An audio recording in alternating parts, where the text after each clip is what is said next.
নমস্কাৰ বোলো সকলোকে পুনৰবাৰ আপোন চৰ অন্য এটা ভিডিঅ'লৈ স্বাগতম জনাইছো। তো সিম কাৰ্ড যিসকলে ব্যৱহাৰ কৰে তেওঁলোকৰ কাৰণে টেলিকমিউনিকেশ্যন ডিপাৰ্টমেণ্টৰ ফালৰ পৰা বা ডিপাৰ্টমেণ্ট অফ টেলিকমিউনিকেশ্যনৰ ফালৰ পৰা এটা নতুনকৈ নিয়ম জাৰি কৰি দিছে।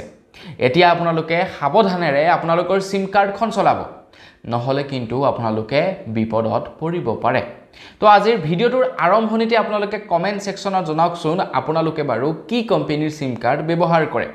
এয়াৰটেল, ভোডাফোন, বিএসএনএল, জিঅ' নে আইডিয়া কি কোম্পানীৰ সিম কাৰ্ড ব্যৱহাৰ কৰে কমেন্ট সেকশনত জনাবলৈ কিন্তু নাপাহৰিব। আপোনালোকে যি কোম্পানীৰ সিম কাৰ্ডেই ব্যৱহাৰ নকৰক কিয় আপোনালোক সকলোৰে কাৰণে এটা নতুনকৈ নিয়ম চেঞ্জ হৈছে। তো সেই যিটো নিয়ম চেঞ্জ হৈছে সেই চেঞ্জ হোৱা নিয়মটোৰ সম্পৰ্কে আজিৰ এই ভিডিওটোত আপোনালোকক জনাম। প্ৰথমৰ পৰা শেষলৈকে চাই থাকিব। মই শ্ৰীপানী গগৈ, আপোনালোকে চাই আছে আপোন শৰ্টছ। আহক আৰম্ভ কৰোঁ আজিৰ ভিডিঅ'। আগবাইছোঁ আজিৰ খবৰটোৰ ফালে। এতিয়াৰে পৰা আপোনালোকে সিম কাৰ্ড এখন উলিয়াবলৈ গ'লে বা আপোনালোকৰ সিম কাৰ্ডখন যদি কেতিয়াবা কিবা কাৰণত বন্ধ হৈ যায় আৰু একেটা নাম্বাৰতে যদি আপোনালোকে সিম কাৰ্ড উলিয়াবলৈ যায় তেনেহ'লে কেৱল KYC কৰিলেই নহ'ব। মানে আপোনালোকে কেৱল আপোনালোকৰ ডকুমেণ্ট ছাবমিট কৰিলেই নহ'ব, এতিয়াৰে পৰা আপোনালোকে DKYC কৰিব লাগিব। যেনেকৈ নেকি আমি আধাৰ কাৰ্ডত EKYC কৰিব লাগে, যেনেকৈ নেকি বেংকত EKYC কৰিব লাগে, ঠিক তেনেকৈ এতিয়াৰে পৰা আপোনালোকে সিম কাৰ্ড এটা উলিয়াবলৈ যাওঁতে টেলিকমিউনিকেশ্যন ডিপাৰ্টমেণ্ট নথবা ডিপাৰ্টমেণ্ট অফ টেলিকমিউনিকেশ্যনৰ ফালৰ পৰা জনাইছে যে আপোনালোকে এতিয়াৰে পৰা DKYC কৰিব লাগিব। DKYC কৰিলেহে আপোনালোকে সিম কাৰ্ডখন এক্টিভ কৰিব পাৰিব, নতুবা আপোনালোকে নতুন সিম কাৰ্ড এখন ল'বলৈ যাওঁতে DKYC কৰিব লাগিব বুলি জনাইছে। তো এই DKYC মানে হৈছে আপোনালোকে এতিয়াৰ পৰা যেতিয়াই নেকি সিম কাৰ্ড এখন উলিয়াবলৈ যাব বা আপোনালোকৰ সিম কাৰ্ডখন যদি হেৰাই গৈছে তো আপোনালোকে একেটা নাম্বাৰতে যেতিয়া সিম কাৰ্ড এখন উলিয়াবলৈ যাব, একেটা নাম্বাৰতে সিম কাৰ্ডখন উলিয়াবলৈ যাব, এতিয়াৰে পৰা আপোনালোকে ফিংগাৰপ্ৰিণ্ট দিব লাগিব। ফিংগাৰপ্ৰিণ্ট দিহে আপোনালোকে সিম কাৰ্ড উলিয়াব পাৰিব। তো ফিংগাৰপ্ৰিণ্টৰ অবিহনে আপোনালোকে সিম কাৰ্ড উলিয়াব নোৱাৰিব। মানে আপোনালোকে এতিয়াৰে পৰা আধাৰ অথেণ্টিকেশ্যন কৰিব লাগিব।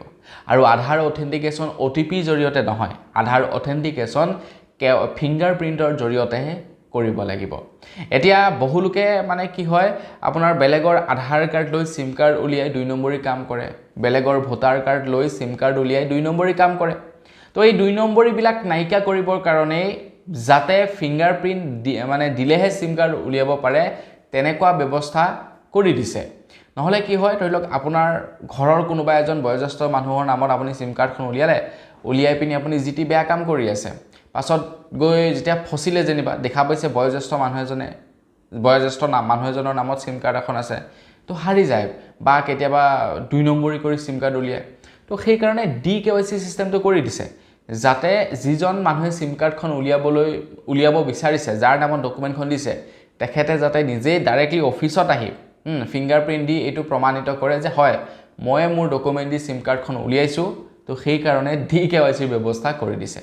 তো আপোনালোকে মুঠতে এতিয়াৰে পৰা যদি সিম কাৰ্ড নতুনকৈ উলিয়াবলৈ যায় বা আপোনালোকৰ যিটো সিম কাৰ্ড চলি আছিল আগৰ পৰা, তো সেই সিম কাৰ্ডটোৰ নাম্বাৰতে যদি আপোনালোকে পুনৰবাৰ সিম কাৰ্ড উলিয়াবলৈ যায় তেনেহ'লে DKYC বা ডিজিটেল KYC কৰাটো একদম বাধ্যতামূলক কৰি দিছে। গতিকে সাৱধান, সিম কাৰ্ডবিলাক ভালকৈ চলাব, হেৰুৱাই মেলি নেপেলাব। নহ'লে বোলে আপোনাৰ নামত সিম কাৰ্ডখন নাছিলে, আপুনি সিম কাৰ্ড চলাই থকা সিম কাৰ্ডখন বেলেগৰ নামত আছিলে, হেৰাই গ'ল, এতিয়া সেই মানুহজনকো পাবলৈ নাই, বহুত অসুবিধাত পৰিব। গতিকে তাৰ পূৰ্বে আপোনালোকে পৰাপক্ষত বেলেগৰ নামত যদি সিম কাৰ্ড আছে নিজৰ নামলৈ ট্ৰান্সফাৰ কৰি লওক, তেতিয়া DKYC কৰিব নালাগে। বা যিজন মানুহৰ নামত আছে তেখেতে DKYC কৰিব নালাগে, আপুনি DKYC কৰিলেই চলি যাব। ধৰি লওক আপোনাৰ দেউতাৰ নামত সিম কাৰ্ডখন আছে, আপোনাৰ নামলৈ উঠাব বিচাৰিছে, তো আপোনালোকে হে DKYC কৰিব লাগিব, অৰ্থাৎ আপোনালোকে ফিংগাৰ অথেণ্টিকেশ্যন কৰিব লাগিব। আপোনালোকৰ দেউতাই অথেণ্টিকেট কৰিব নালাগে যদি সিম কাৰ্ডটো মানে চলি থাকে। যদি সিম কাৰ্ডটো ৰানিঙত নাথাকে তেতিয়া আপোনাৰ দেউতাই DKYC কৰিব লাগিব। এইটো কিন্তু মনত ৰাখিব আকৌ। তো বন্ধুসকল, বছ আজিৰ ভিডিঅ' জনাবলগীয়া সৰু এটা ইনফৰমেশ্যন ইমানে আছিলে। জানি কেনে পালে কমেণ্ট ছেকশ্যনত জনাব।